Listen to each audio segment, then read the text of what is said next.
ہمارے یہاں بھی جو ہے وہ لوگوں کو کام نہیں ملتا ہے، لیکن اس پیمانے پہ فرسٹریشن نہیں ہے جس پیمانے پہ وہاں ہوتا ہے۔ اور پھر ہمارے یہاں اتنی بڑی پارلیمنٹ ہے، اس پارلیمنٹ میں آپ جا کے کہہ سکتے ہیں، آپ کے نمائندے ہیں، ان نمائندوں کے تھرو جا کے کہہ سکتے ہیں۔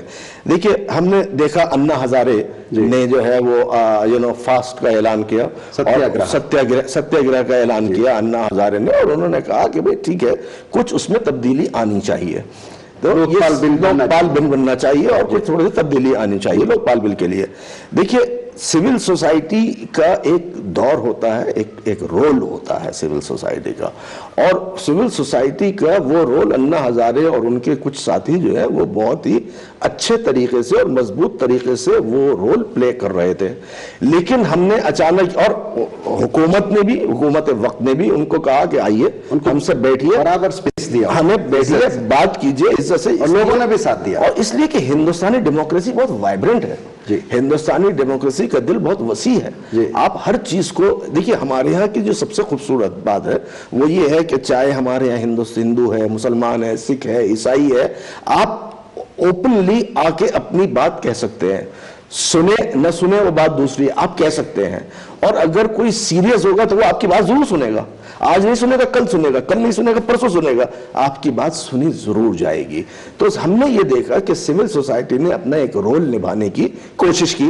اب وہ الگ بات ہے کہ حکومت وقت کا یہ خیال ہے کہ صاحب سول سوسائٹی جو ہے وہ ہم سے بیٹھ کے ہمیں ایک سجیشن دے سکتی ہے، ہمیں اقتراحات دے سکتی ہے، ہمیں سجھاؤ دے سکتی ہے، لیکن جو قانون بنانے کا کام ہے وہ سول سوسائٹی کا نہیں ہے، پارلیمنٹ، وہ تو پارلیمنٹ کا کام ہے، اور پارلیمنٹ میں نمائندے ہیں، اور نمائندے کس کے ہیں؟ عام پبلک کے ہیں۔ تو یہ کہیں ایک کلیش ضرور ہے، اور یہ کلیش بھی سالو ہو جائے گا، ایسا نہیں ہے ذکر رحمان صاحب وقت کا تقاضا ہے، مجھے ایک چھوٹا سا بریک لینا پڑے گا۔ ناظرین، ہم جب بریک سے واپس آئیں گے بات کریں گے کہ ہمارا کانسٹیٹیوشن، ہماری پارلیمنٹ کی کیا طاقت ہے۔ آپ کہیں جائیے گا نہیں، ہم لوٹ کر آئیں گے۔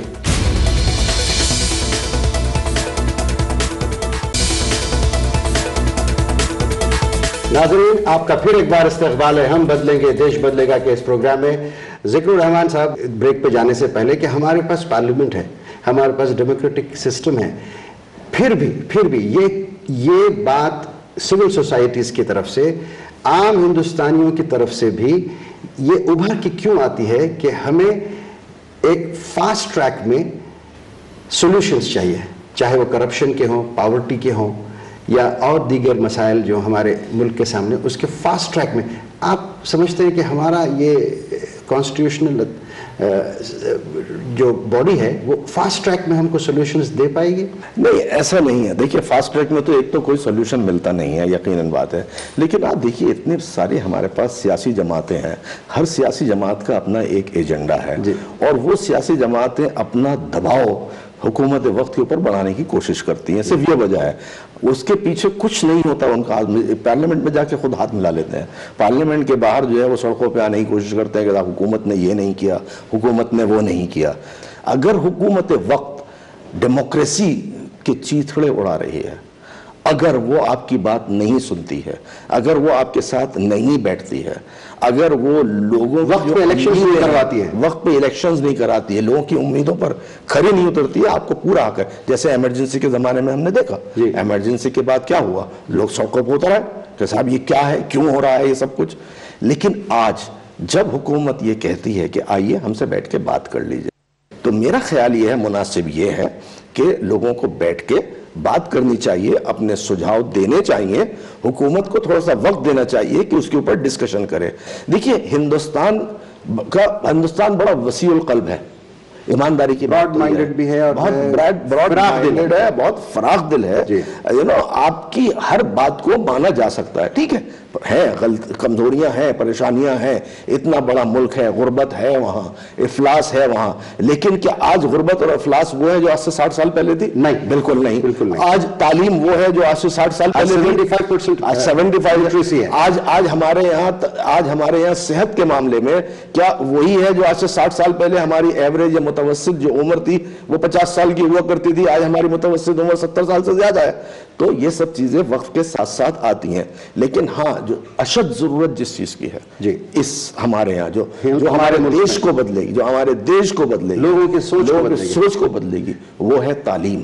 جی جتنا ہم آگے تعلیم حاصل کریں گے, ہر طبقے کے لوگ, خالی یہ نہیں ہے کہ صاحب میجورٹی کو تعلیم ملنی چاہیے, مائنورٹی کو نہیں ملنی چاہیے, مائنورٹی کو ملنی چاہیے, میجورٹی کو نہیں ملنی چاہیے, یہ سب چیزیں ذکر الرحمان صاحب یہاں پہ جب آپ نے تعلیم کی بات کہی, ایک کافی کنفیوزنگ سا اسٹیٹمنٹ ہے کہ اسٹیٹسٹکس یہ بتاتی ہے کہ ہماری انڈین کمیونٹی 75% لٹریٹ ہے. یہ پیرامیٹر کیا ہوتا ہے, کیا گیجنگ پیرامیٹر ہوتا ہے جس سے کہا جاتا ہے کہ 75% ہم نے لٹریسی حاصل کی ہے؟ دیکھیے یہ گیجنگ جو ہے, یہ انسٹرومنٹ کیا ہے کہ اگر کسی گاؤں دیہات میں آ ای لکھنا شروع کر دیا, الف بے تے آتا ہے, اے بی سی لکھ لیتا ہے کسی, غیر مسلم اگر گاؤں ہے تو اس میں آ ای آتا ہے, مسلم گاؤں ہے تو اس میں الف بے تے سے آتا ہے, تو وہ کہتے ہیں ہاں لکھ سکتا ہے, پڑھ سکتا ہے, یہ لٹریسی کا ہمارا اسٹینڈرڈ ہو گیا. But do you think it is correct? نہیں, یہ صحیح نہیں ہے بالکل. یقیناً یہ ایک اہم قدم ہے, لیکن ہمیں اس سے آگے جانا ہے, اور خاص طور پر جو اقلیت ہے, جنہوں نے پچھلے تقریباً 40-50 سال میں سفر کیا تھا, اب وہ آگے بڑھ کے آ رہی ہیں. اور آج دیکھیے کہ کون سا ایسا میدان ہے, کون سا ایسا فیلڈ ہے جس میں مسلمان آگے نہیں بڑھ رہے یا آگے نہیں جاتے.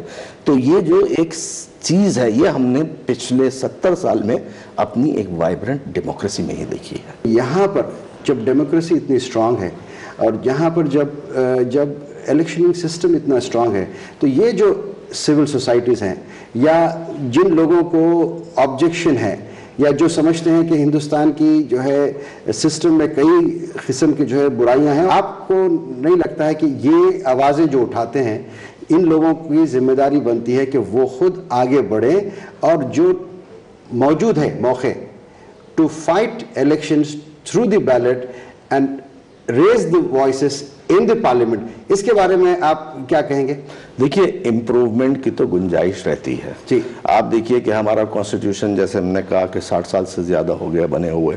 اچھا 60 سال پہلے کیا ضروریات تھیں, کیا نیسیسٹیز تھیں, اس کے حساب سے بنا تھا. اب ہماری ضروریات بڑھ رہی ہیں, تبدیلیاں آ رہی ہیں, ان تبدیلیوں کے حساب سے تھوڑا سا تبدیلی یقیناً کانسٹیٹیوشن میں بھی, ہمیں دستور میں بھی چاہیے. اور دستور میں تبدیلی کی جو ڈیمانڈ ہے وہ سڑکوں پہ اتر آنے سے نہیں ہوگی. میرا خیال ہے وہ ایک میچورٹی, ایک تشاور, ایک مشاورت, مل بیٹھ کے بات کرنے سے, اور میرا خیال ہے اس سے زیادہ آپ حاصل کر سکتے ہیں بنسبت اس کے کہ آپ سڑکوں پہ آئیے, جوتم پیزاری کیجئے, ڈنڈے اٹھائیے, اور ایک بھاگ رہا ہے, ایک دوڑ رہا ہے, پولیس جو ہے وہ ڈنڈے برسا رہی ہے. میرا خیال ہے اس سے کوئی حاصل نہیں ہونے والا. حاصل ہوتا ہے کسی بھی چیز کو آپ مثبت انداز میں, پازیٹیو انداز میں لیجئے, اور پازیٹیو انداز میں لے کے آپ اپنے حق, اپنے مطلب کو حاصل کریں. ہم ایک بریک لیں گے ذکر الرحمان صاحب, واپس آ کر ہم بات کریں گے. ناظرین ہم واپس آئیں گے اور بات کریں گے مڈل ایسٹ کے ایشو کے سے ریلیٹڈ, جو ٹرموائل کے بعد ہندوستانیوں کو مڈل ایسٹ سے ہٹ کر ایئر لفٹ کیا گیا, وہ لوگ ہندوستان واپس آئے, ان کی زندگیوں میں ہم جھانک کر دیکھیں گے کہ کیا ان کی زندگیوں میں ہندوستان کی گورنمنٹ راحت دے رہی ہے, اور وہاں مڈل ایسٹ میں وہ لوگ واپس جائیں گے تو ان کا کیا مقام ہوگا. ہم لوٹ کر آئیں گے.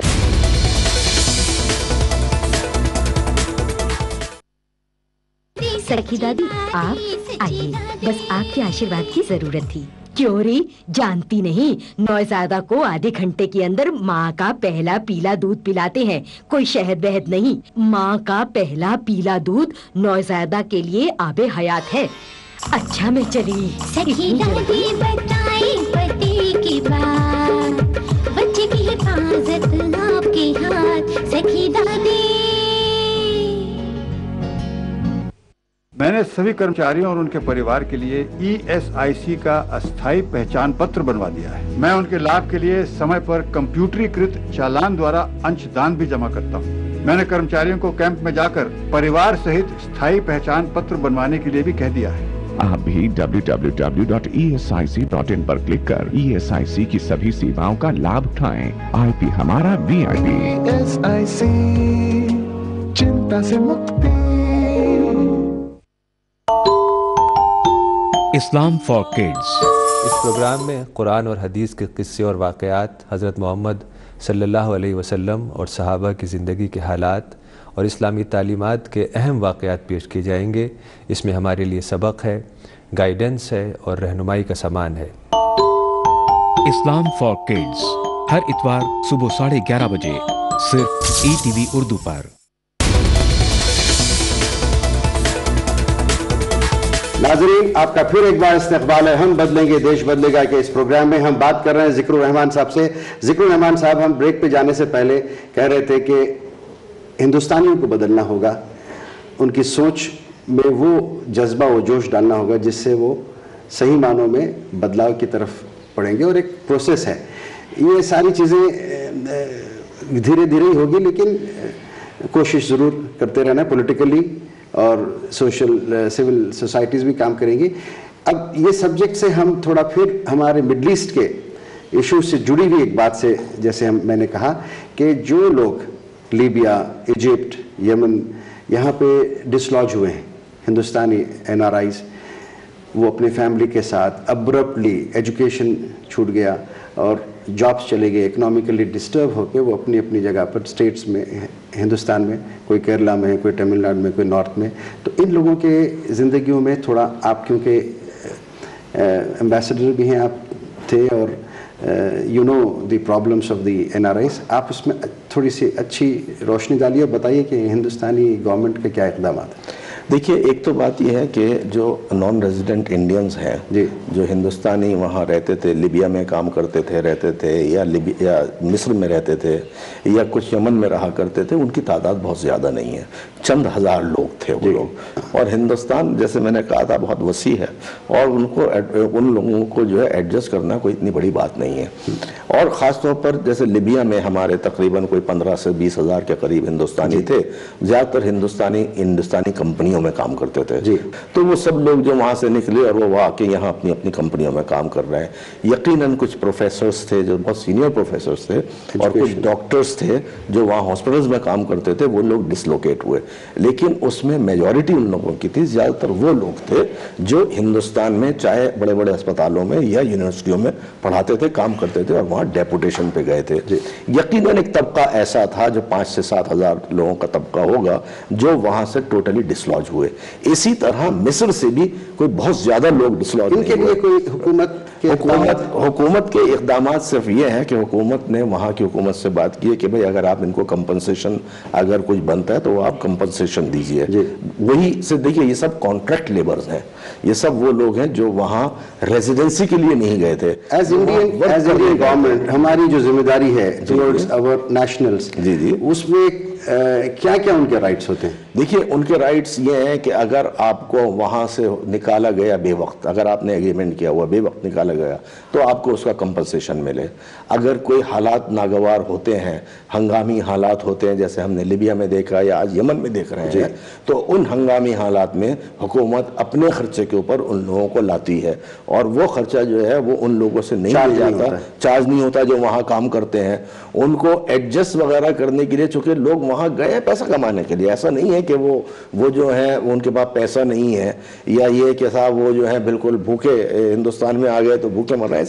ایک ابرپٹ ڈسٹربنس سے یقیناً یہ تکلیفیں ہوتی ہیں، ان کے لیے تکلیفیں ہوتی ہیں۔ ایک تو بات یہ کہ دیکھیے، شکر خدا کا یہ ہے کہ یہ سب جو ان کے ساتھ جو ہوا ہے، حالات جو ہوئے ہیں وہ صرف لیبیا اور مصر میں ہوئے ہیں، یا یمن میں بہت ہے، لیکن جو ہمارے بہت بڑی تعداد ہے وہ گلف میں، خلیج میں ہے۔ وہ سب سے زیادہ سعودی عرب میں 2 ملین 20 لاکھ لوگ ہیں ہم سعودی عرب میں۔ دیکھیے، یہ مصلحت کی جنگ ہے، یہ مصلحت کی لڑائیاں، مذہب اور سیکس کی، مذہب اور سیکس کا کوئی تعلق نہیں ہے۔ ایران اپنا انفلوئنس بڑھانا چاہتا ہے، عرب چاہتے ہیں کہ کھاڑی کے دیشوں میں ہمارا انفلوئنس رہے، تو جہاں ذرا سی کہیں ہنگامہ ہوتا ہے تو وہاں کہیں ایران بڑھتا ہے آگے۔ تو Iran as a country, not Iran as a religion, as a Shia state نہیں، یا سعودی عرب یا golf countries. These are political forces. Political forces. These are not the religious Nothing to forces. do with religion. Nothing to do. یہ تو مغربی ممالک ہیں جو اس کو آگے بڑھا چڑھا کے Polarize کر رہے ہیں. Polarize کرتے آئے ہیں. جو ہمیشہ کرتے آئے. یہاں ڈیوائڈ اینڈ رول. ڈیوائڈ کیجئے آپ ان کو, مذہب کے نام پہ کہہ دیے مذہب پہ ہو رہا ہے. یہاں تو کوئی نہیں کہتا کہ صاحب آپ جو ہے وہ پروٹیسٹنٹ اور کیتھولک کا جھگڑا ہے, کہ صاحب اگر آپ سربیا میں جھگڑا ہو رہا ہے تو پروٹیسٹنٹ اور کیتھولک کا ہے یا فلانی جگہ ہو رہا ہے. یہ کہیں بات نہیں ہوتی ہے مغربی ممالک میں. اگر وہ مشرقی ممالک میں کہیں ہوتا ہے تو کہیں کہہ دیں گے صاحب ہندو مسلمان کا جھگڑا ہے, کہیں کہہ دیں گے صاحب شیعہ سنی کا جھگڑا ہے, کہیں کہہ دیں گے صاحب کہ وہ احمدی اور نان احمدی کا جھگڑا ہے. بڑی افسوس کی بات تھی کہ چند لوگ ایسے تھے جنہوں نے کہا صاحب بادشاہ کو یہاں سے جانا چاہیے. اب وہ غلط ہے. ارے بھائی بادشاہ کو کیوں کہتے ہو بادشاہ یہاں چلے جانے چاہیے؟ آپ ڈیموکریٹک رائٹ لیجئے, آہستہ آہستہ بڑھیے, آہستہ آہستہ اپنا انفلوئنس, اپنا اثر قائم کیا, اس کے بعد جو آپ چاہیں آپ کریے خود. وہاں کے بادشاہ نے یہ کہا کہ صاحب ٹھیک ہے, آپ کی جو ڈیمانڈز ہیں, جو آپ کے مطالب ہیں, آپ آئیے ہمارے ساتھ بیٹھیے, ہمارے ساتھ بات کیجئے, ہم بہت کچھ دے سکتے ہیں, بہت کچھ کے اوپر ہم کمپرومائز کر سکتے ہیں. تو وہ کمپرومائز, وہ اچانک جو ایک لاوا پھٹتا ہے نا, تو وہ لاوا پھٹنے کا جو ایک جسٹیفیکیشن جو ہے, کئی نئی باتیں نکل کے آتی ہیں. وہ ایک گروپ نے کہہ دیا نہیں صاحب ہم بات نہیں کریں گے جب تک بادشاہ نہیں ہٹے گا. ہماری پوری بات کو سم اپ کر کے انڈین پرسپیکٹو میں democracy, constitution and turmoils and how India should strengthen, ہماری ڈیموکریسی کو, ہماری پولیٹیکل سسٹم کو, ہمارے ہندوستان کو کس طریقے سے مضبوط ہم بنا کر آگے چلنا چاہیے, کچھ سینٹنس میں. دیکھیے مراد بھائی میں آپ کو بتاتا ہوں. ایک بات تو یہ کہ جو مغربی ایشیا میں ہو رہا ہے یا شمال افریقہ میں ہو رہا ہے, وہ وہاں کے لوگوں کے ایسپریشنز ہیں, اور ان ایسپریشنز کو پورا ہونا چاہیے. اور ہندوستان میں ہندوستانی حکومت نے اور ہندوستانی عوام ان کے ساتھ ہیں اس معاملے میں. جہاں تک ہندوستان کی بات ہے, ہندوستان میں آلریڈی ڈیموکریسی ہے جیسے ہم نے ذکر کیا. ہاں مسائل ہیں ضرور, اور ان مسائل کو حل کرنا بھی فرض ہے, ہمارا بھی فرض ہے, حکومت کا بھی فرض ہے. یہ ٹھیک ہے کہ ہم دباؤ ڈالیں حکومت کے اوپر کہ وہ ہماری, ہم 10 باتیں رکھیں وہ 2 باتیں مانیں, لیکن سڑکوں کے اوپر آنا جو ہے میرا خیال ہے وہ زیادتی ہے. اور دیکھیے وہاں کے لوگوں کو تو یہ رائٹ ہی نہیں تھا کہ وہ سڑکوں پہ آ جائیں. گاندھی جی, مہاتما گاندھی کا جو ستیاگرہ تھا, وہ ستیاگرہ کو آج کے ستیاگرہ سے اب کیسے الگ کر کے دیکھتے ہیں, یا وہی اس پہ انگریڈینٹس ہے یا نہیں ہے؟ آج کے ستیاگرہ میں بہت سارے لوگوں کو اپنے انٹرسٹ ان میں انوالو ہوتے ہیں, اپنے ذاتی مفاد انوالو ہوتے ہیں, ذاتی ایجنڈا انوالو ہوتے ہیں. کہیں نہ کہیں اس میں اخلاص بھی ہوگا ضرور, بہت ہے, لیکن اخلاص کے ساتھ ساتھ زیادہ تر جو اس میں ہے, دیکھیے اب فوراً جو ہے ستیاگرہ ایک آدمی نے کیا جس کے ہاں اخلاص ہے, لیکن ذاتی مفاد والوں چاروں طرف اس کے آ گئے اور انہوں نے اس پورے ایجنڈے کا جو ہے وہ ستیاناش کر دیا. تو آج کے زمانے میں ستیاگرہ کیا ہے؟ سچ بات کو آپ آگے بڑھا کے آپ ایک آندولن کیجئے. تو آپ نے سچ بات کہی, لیکن جو آندولن کا طریقہ ہے وہ آپ اس کو غلط بنا رہے ہیں. آپ کہتے ہیں صاحب 14,000, گاندھی جی نے کبھی کہا کہ میں 10,000 یا 11,000 یا 14,000 عام پیپل کی فوج تیار کروں گا؟ نہیں. گاندھی جی نے تو ہمیشہ نان وائلنس, ہم ستیاگرہ کو وائلنس سے جوڑ. پھر یہ کس طرح کا ستیاگرہ ہو گیا؟ آپ کا بہت شکریہ, آپ نے ہمارے ساتھ جڑ کر ہمارے پروگرام میں ساری باتوں کو سمجھنے کا موقع دیا. ای ٹی وی اردو کا بہت بہت شکریہ کہ کم از کم انہوں نے اس پروگرام کے ذریعے جو ایک نئی امید کی لہر لوگوں میں ڈالی ہے. ہم بدلیں گے, دیش بدلے گا, جس کی ضرورت ہے. ہمیں اپنے آپ کو بدلنے کی ضرورت ہے. خدا نے آج تک اس قوم کی حالت نہیں بدلی, نہ ہو جس کو خیال خود اپنی حالت کے بدلنے کا. تو یہ جو پروگرام کا عنوان ہے, ہم بدلیں گے دیش بدلے گا, یہ بہت اچھا عنوان ہے, اور ہماری یہی دعا ہے کہ آپ کامیاب ہوں اور اس طرح کے پروگرام دیتے رہیں. ہم آپ کے ساتھ پھر جڑیں گے. ذکر الرحمان صاحب بہت شکریہ. ناظرین, اس بات کو یہیں ختم کرتے ہیں. خدا حافظ, جے ہند.